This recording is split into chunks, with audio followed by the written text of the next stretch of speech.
Hello everyone, and thank you for being here.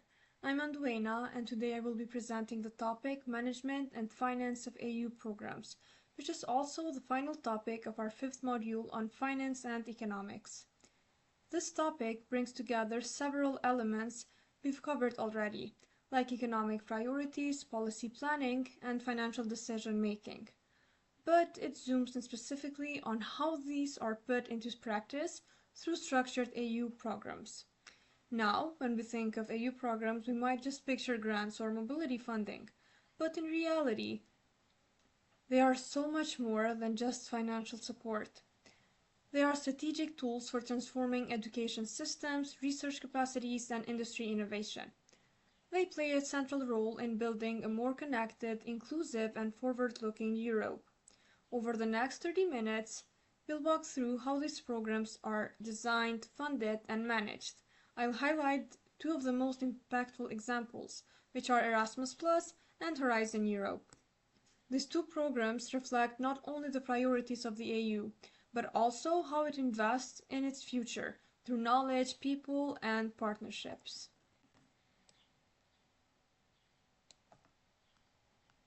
So, as you can see from this overview, we're now in the last topic, which is management and finance of AU programs. And this follows our earlier discussions on things like global economic trends and financial planning.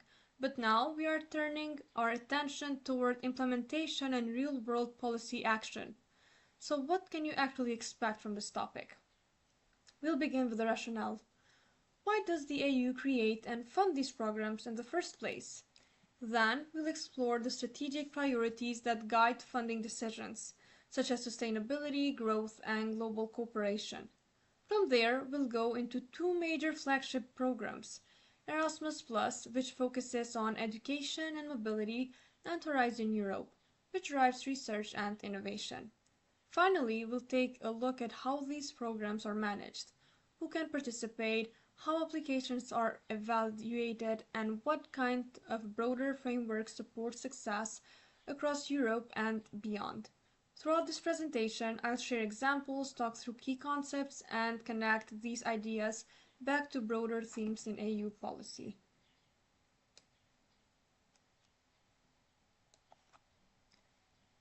So, why do AU programs exist in the first place? Well, the answer goes far beyond just distributing money. These programs are a way for the AU to coordinate progress across different members and partner countries, especially in fields like higher education, research, and capacity building. Let's take an example of a university in Kosovo or Albania. Without access to AU programs, it might have limited opportunities for collaboration or growth. But with programs like Erasmus+, that institution can form partnerships with universities in France, Germany, or Spain. Students can go abroad. Professors can engage in joint research. And that's what we mean by capacity building. But it's not just about movement. These programs also improve human resource development. This includes everything from training teachers to equipping young researchers with the skills they need to succeed internationally. And just as important is the creation of networks. By forming long-term partnerships, universities and research centers are not isolated and they become part of a European knowledge community. So, in short, AU programs help countries, especially newer or smaller ones, to catch up, connect, and compete on a more equal footing.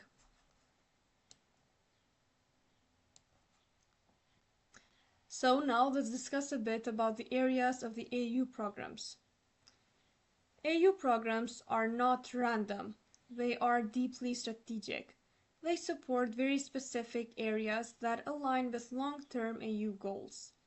Let me walk you through the main areas. Firstly, we have the smart and inclusive growth. This is about making sure that economic growth benefits everyone. For example, think of a program that helps young people from rural areas get vocational training and job placements. That's inclusive growth in action. Then we also have the sustainable growth and natural resources. So here we're talking about things like climate action, renewable energy, and sustainable farming. EU programs fund projects that help farmers reduce emissions or that support universities researching green technologies. Let's also talk about the security and citizenship. This includes initiatives that protect EU borders, strengthen justice systems, or support media literacy to fight disinformation. Then, we also have the Global Europe and non-EU countries. This is about cooperation beyond the EU. For instance, Horizon Europe is open to countries like Norway, Ukraine, or Western Balkan states. It's about building global ties through research and innovation. Each of these areas is linked to major EU strategies, like the Green Deal, Digital Europe, and the European Education Area. So when the EU funds a project, it's not just about solving a local problem. As you can see, it's about building toward a common European future.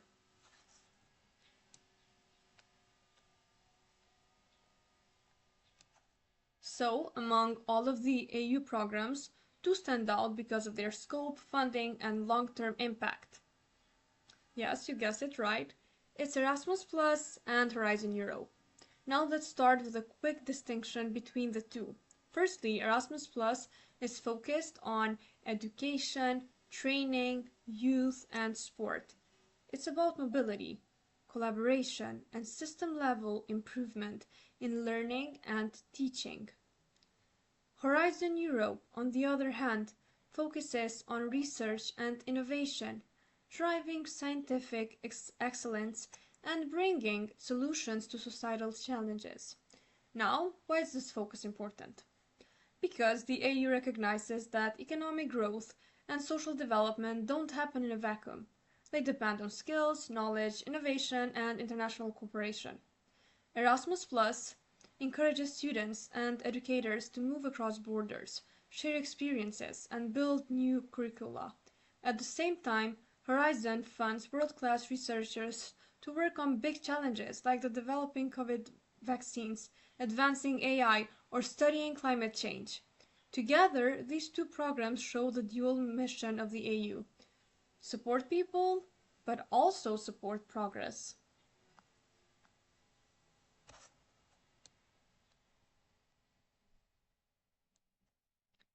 Now, let's also look more closely at Horizon Europe, which is the largest research and innovation program ever launched by the EU.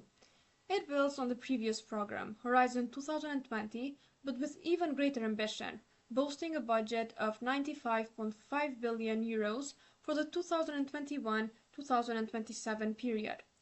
Horizon Europe is designed around several major objectives. First, it aims to tackle economic crisis by supporting innovation-led recovery. For example, during the COVID-19 pandemic, Horizon funded vaccine research and supply chain studies. Second, it emphasizes security and well-being, helping countries develop healthcare systems, crisis response mechanisms, and public safety innovations. Third, it also strengthens the EU's global research position.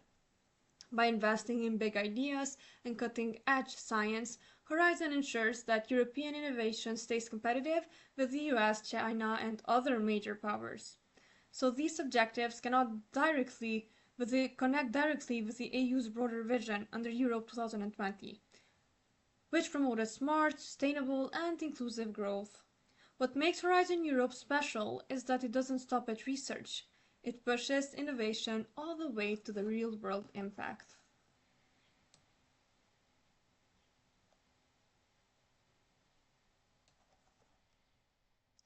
Okay, so now let's continue with Horizon program characteristics.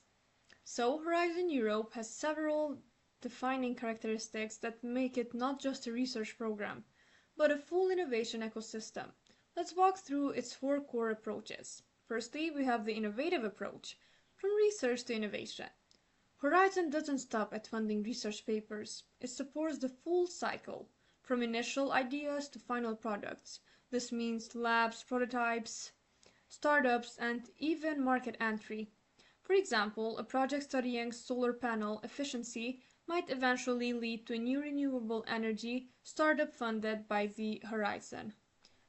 Then, there is the competitive approach. from innovation to value added.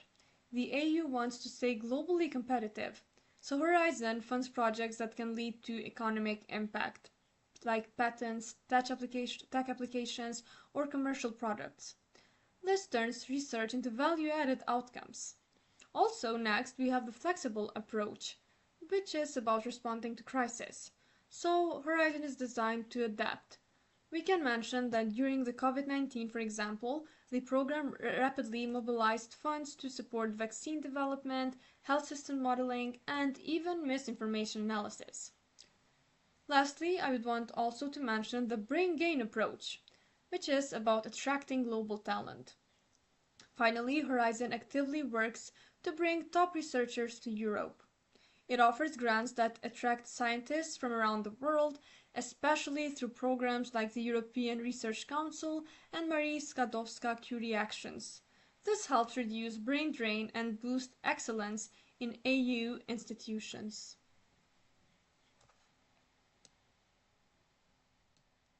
Okay, so now let's talk a bit about the three pillars of Horizon. So Horizon Europe is built on three main pillars, each representing a different type of investment in knowledge and innovation as well. Firstly, we have the excellence in science. This pillar supports fundamental research. Its key components include, firstly, the European Research Council, which funds ambitious individual projects, then the Marie Skłodowska-Curie actions, also known as MSCA, which is focused on training, mobility, and early career researchers. Lastly, we have the research infrastructures, such as supercomputers, high-speed data, platforms, or large-scale labs. Now, let's also mention the industrial leadership. Here, the goal is to boost Europe's private sector capacity to innovate. This includes leadership in advanced technologies like AI, robotics, nanotech. Also innovation in small and medium enterprises, also known as SMEs.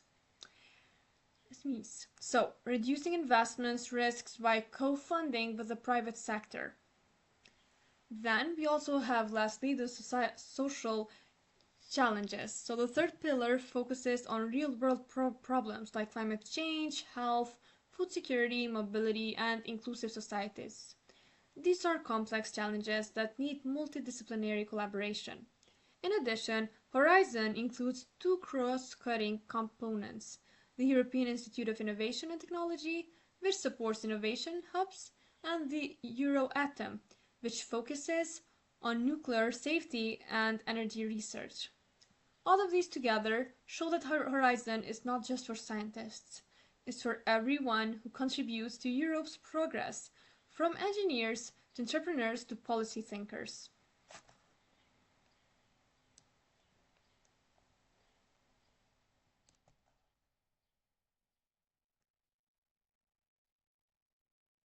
Okay, so now let's also take a closer look at the Excellence Science pillar. This includes firstly the European Research Council, Advanced Technologies, MSCA, and the infrastructure for research. Let's firstly start with the European Research Council. So this funds top-tier researchers based on excellence alone. No nationality requirements. It's one of the most competitive research funding instruments in the world. Then we have the Advanced Technologies. Horizon supports cutting-edge innovation in areas like quantum computing, digital twins, and AI. These are not just theoretical. They're applied in healthcare, energy, agriculture, and more. Let's also talk a bit about the MSCA, Marie Skłodowska-Curie actions. These actions help researchers gain international experience, build networks, and lead collaborative projects. Many PhD students and postdocs across Europe rely on this funding. Also, lastly, let's talk about the infrastructure for research. So this includes both physical labs and e-infrastructure, such as cloud platforms, open data networks, or virtual research environments. These are the foundations of modern science. And by funding science at this level, the AU ensures long-term competitiveness and resilience, especially, worth mentioning, in emerging technology sectors.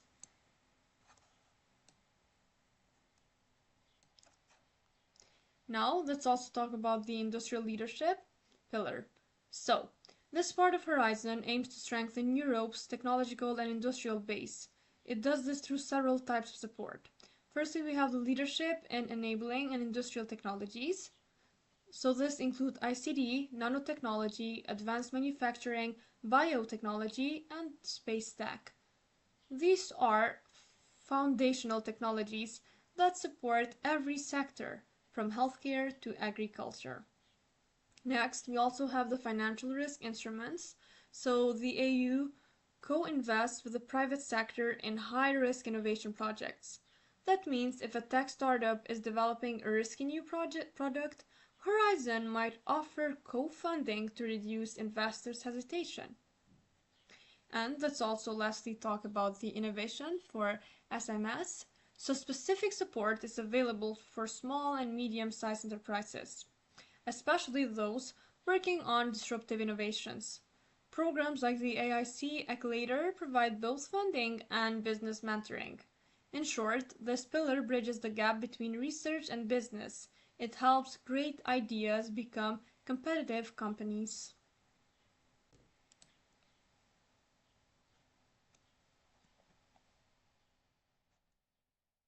Okay, so now let's also talk about the social challenges.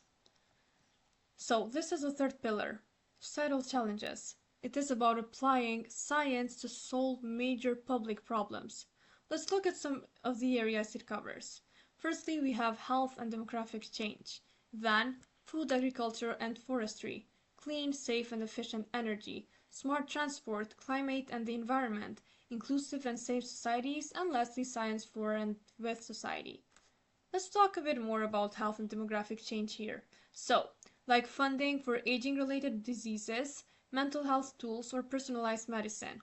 Food, agriculture, and forestry. Here we can mention sustainable farming technologies or innovation in rural areas. About the clean, safe, and efficient energy.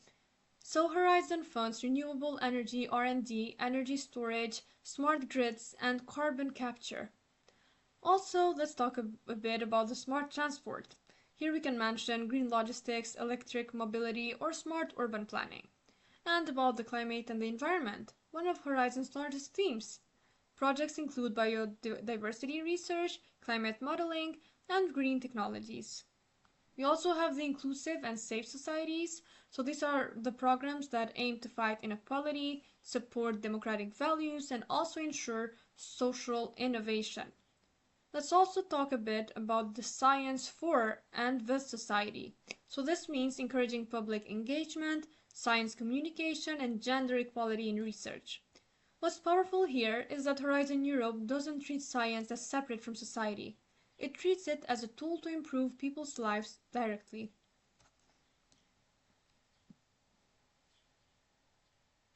Okay, now let's also continue about the Erasmus Plus overview. Now, let's shift our focus to Erasmus Plus, which is the AU's flagship program for education, training, youth, and sport. For the 2021-2027 cycle, Erasmus Plus has a budget of 30 billion euros, which is more than double the previous period. This reflects the AU's growing commitment to mobility, cooperation, and skills development.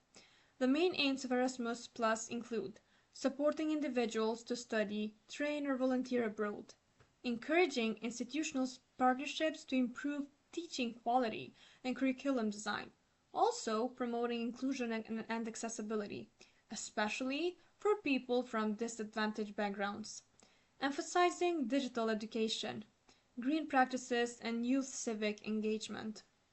So, Erasmus Plus is not just for students, it also funds staff exchanges, policy development, and large corporation projects. It's one of the most successful AU programs in terms of visibility and impact as well.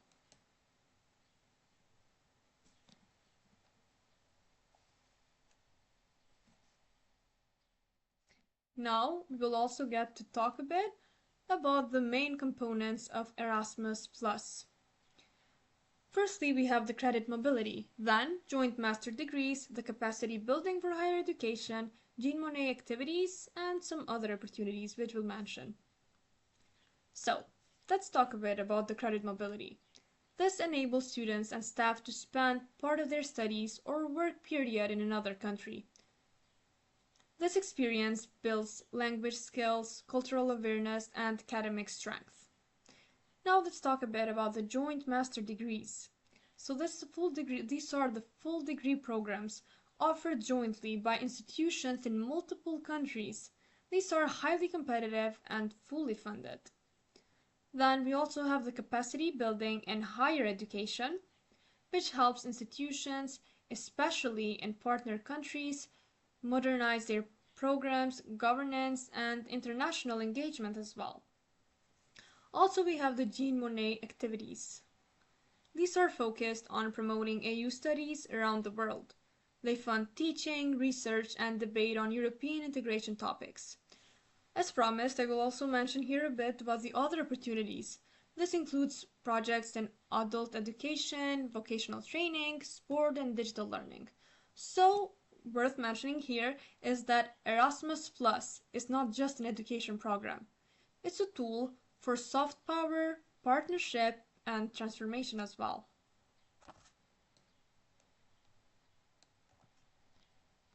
Okay, so let's continue now for the AU framework for education. The AU doesn't just fund individual projects, it also sets a broader framework for cooperation in education and training. This framework helps AU countries share best practices and align on priorities. It includes making lifelong learning and mobility a reality for all citizens, and improving quality and efficiency of education and training systems, promoting equity, inclusion, and active citizenship as well, by including civic education and democratic engagement, enhancing creativity, innovation, and entrepreneurship, especially through cross-border collaboration.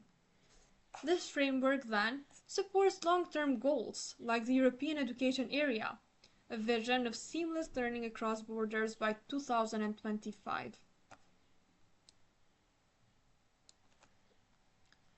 Now let's also talk a bit about the participation and evaluation. So, participation in these programs is open to many countries, including those in the AU enlargement process, like Kosovo, Albania, and others. To participate, each country must nominate national contact points, known as NCPS. These are official advisors that help applicants develop strong proposals and understand the criteria. Proposals submitted to Horizon or Erasmus Plus are evaluated based on excellence. So here comes the question, is the idea innovative and high quality? Impact. Will this project benefit science, society, or the whole economy? Quality and efficiency of implementation. Is the team capable of delivering? So, this ensures that AU funds are used wisely and support projects with the greatest potential for real-world impact.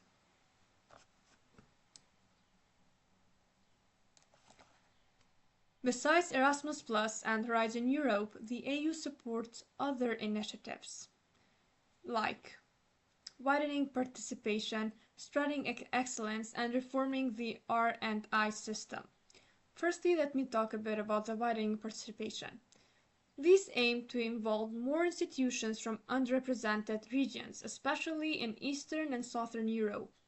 Then we have the spreading excellence. Connects developing institutions to centers of excellence, building long-term capacity. Also, we have reforming the R&I systems, helps countries to improve their national research and innovation strategies, legislation, and infrastructure as well.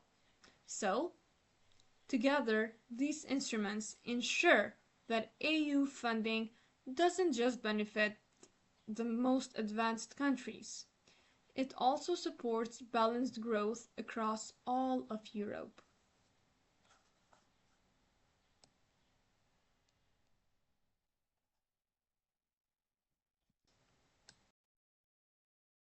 Before I end this presentation, I'd like to add something practical and useful, especially for those of us who are students, academics, or working with institutions that may benefit from AU programs.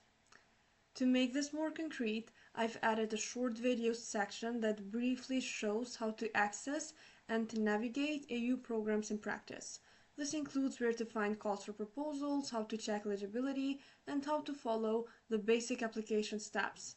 I believe this practical overview can help bridge the gap between theory and real-world application, and perhaps even inspire some of you to explore these opportunities further. The first thing that you should do is to start with the official portals. All AU funding opportunities are listed on official portals. For Horizon Europe specifically, you should go to the Funding and Tenders portal. You can filter open calls by sector, topic, or type of participant. For Erasmus+, the European Commission's Erasmus+ platform is the main source for calls, guides, deadlines, and contacts. Each portal has full guidelines, deadlines, and templates, but they can be overwhelming at first. That's why the second tip is important. You should connect with your national contact points, also known as NSCPs. Every participating country has national contact points who are trained to help you. They can help identify relevant programs or calls, improve your proposal, connect you with partners abroad. The service is free and extremely useful, especially if it's your first time applying. If you're a student, Erasmus Plus is the most accessible entry point. Your university's international office likely has exchange agreements already in place.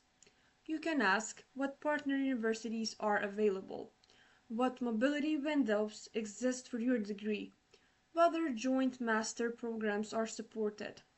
Also, Erasmus Plus includes blended mobility now, meaning even short-term virtual or combined online plus physical activities are eligible. Now about researchers or faculty to build partnerships. So, if you're a professor, researcher, or administrator, look into capacity building or strategic partnership calls under Erasmus+, and collaborative R&D calls under Horizon Europe. You don't have to be the coordinator. Many partners just join existing consortia. You can offer expertise, pilot ideas, bring in data from your region. Platforms like Cordis or Partner Search tools help you connect with other institutions looking for partners. You should plan early because the process takes time. So this is one practical warning. Preparing an AU proposal takes time. From reading the guide to writing the application, finding partners, setting budgets. It could take 3 to 6 months. But if successful, the benefits last for years. You gain funding, prestige, long-term relationships, and most importantly, impact as well. So whether you're applying in for an exchange semester or building a pan-European research team, these programs are worth the effort. Now, one final note for you. So the AU is actively trying to involve more young people, new researchers, and institutions from developing regions. So don't be intimidated. Explore, reach out, and apply. And now, as we wrap up, I'd like to take a moment to reflect and conclude. Everything we've covered today, like Horizon Europe, Erasmus+, the management and funding systems, these all come down to one key idea. The AU doesn't just invest in institutions or infrastructure. It invests in people, in students, in researchers, in educators, and in communities as well. These programs create opportunities for someone to study abroad, to lead a research team, to modernize a university, or to solve a real-world problem that affects the future of Europe. And they also build cooperation across borders, sectors, and generations. For many of us, especially those in Southeast Europe, these programs are not just a bonus or extra. They are essential tools for inclusion, for development, and for being part of the European space. They allow us to share knowledge, increase quality, and build institutions that are future ready. Whether you grow abroad as a student or help write a Horizon proposal as a professional, you become part of that process. So, with that, I want to say thank you for your attention, for your curiosity, and hopefully for your future involvement in these programs. I encourage everyone here, whether you're a student, faculty member, or policymaker, to look into these opportunities, ask questions, and get involved. These programs are designed for you, and the more we engage with them, the more we help shape smarter, more connected, and more innovative Europe. Thank you very much. So, thank you for all of your attention during the presentation, and I wish all the best to all of you.